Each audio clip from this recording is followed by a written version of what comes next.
Black mailers کالے کوٹ میں چھپی کالی مافیا سندھ ہائی کورٹ کے لائر مافیا کا ایک اور کالا کارنامہ جس کی سرعام CID ٹی وی کو فوٹیج وصول ہو گئی ہے۔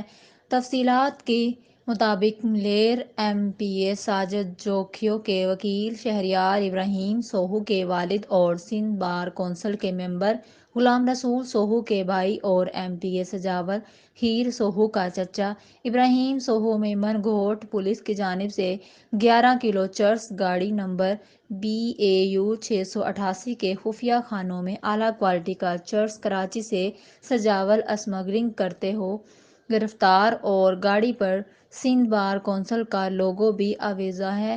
پوچھنا یہ تھا کہ اب سندھ بار کونسل کے ممبر غلام رسول سوہو اور اس کے بھتیجے شہریار ابراہیم سوہو کا دوسرا کاروبار چرس اسمگلنگ کا ہے۔